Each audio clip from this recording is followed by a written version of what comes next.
E aí? Hoje a gente vai bancar o detetive da física para desvendar um enigma clássico de termodinâmica, um que saiu direto de uma prova de engenharia. Vamos nessa?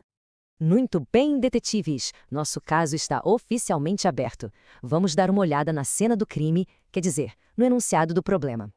Tá aqui o nosso quebra-cabeça. A gente tem um gás ideal passando por uma expansão isotérmica e 4 suspeitos, ou melhor, 4 afirmações. A nossa missão aqui é interrogar cada uma delas para descobrir quem está falando a verdade e quem está mentindo. Olha, toda boa investigação começa pela pista mais óbvia, né? E a nossa tá bem na nossa cara, a temperatura. Vamos ver o que ela tem para nos contar. A primeira coisa que a gente tem que avaliar é essa aqui. A temperatura do gás aumenta. À primeira vista, até parece fazer sentido, né? Afinal, o gás está se expandindo, mas será que é isso mesmo? E aqui está o pulo do gato. A resposta está escondida no próprio nome do processo: isotérmico. Se a gente quebrar a palavra, iso quer dizer igual. E térmico, claro, vem de temperatura. Bingo! Então, pronto. Caso encerrado para essa primeira afirmação. Ela é completamente falsa.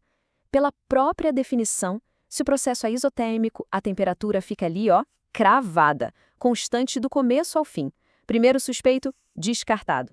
Certo. Uma pista a menos. Agora, vamos analisar o segundo item da nossa lista: o trabalho que o gás realiza. O que será que ele esconde, hein? Essa segunda afirmação diz que o trabalho é negativo. Isso é interessante.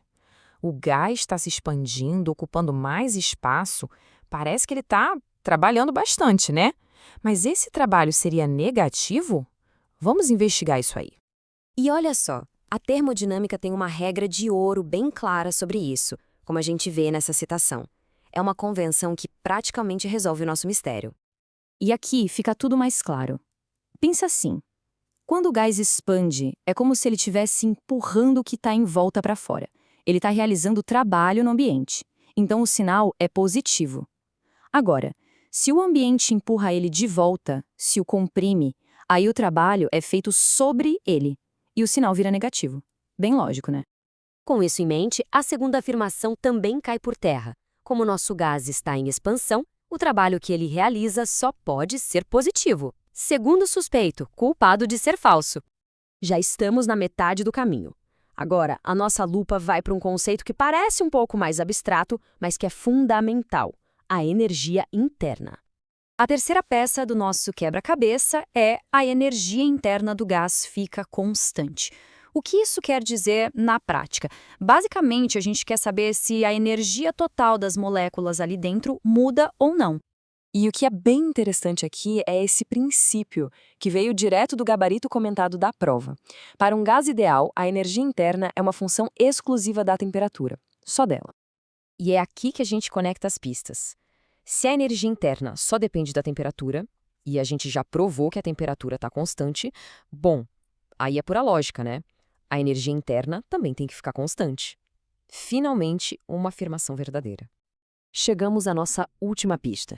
Agora vamos examinar a dança entre duas grandezas bem famosas, pressão e volume. A última alegação diz que a pressão diminui enquanto o volume aumenta. Intuitivamente, isso faz todo sentido, certo? Se a gente dá mais espaço para um gás, as partículas vão bater menos nas paredes. Então a pressão deve cair. Mas vamos confirmar com a ciência. E a ciência nos dá uma resposta bem elegante: a lei de Boyle. É ela que manda nesses processos isotérmicos. E o que ela diz? Que pressão e volume são tipo os dois lados de uma gangorra. Quando um sobe, o outro tem que descer para manter tudo em equilíbrio. Sendo assim, a afirmação está certíssima.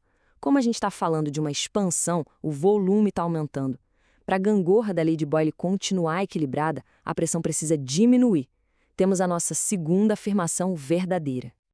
Ok, todas as pistas foram analisadas, todas as evidências estão na mesa. Chegou a hora do veredito final. Vamos só recapitular nossa investigação. Temperatura não aumenta? Falso, porque é isotérmico. O trabalho não é negativo? Falso, porque é uma expansão.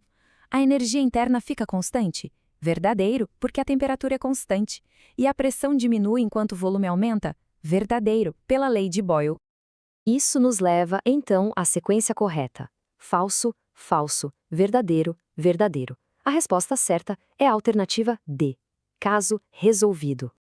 Bom, solucionamos o mistério da expansão isotérmica. Mas todo bom detetive sabe que resolver um caso só abre a porta para outro. O que aconteceria se o processo fosse diferente? E se, por exemplo, não houvesse troca de calor, como numa compressão adiabática? Fica aí a reflexão para a nossa próxima investigação.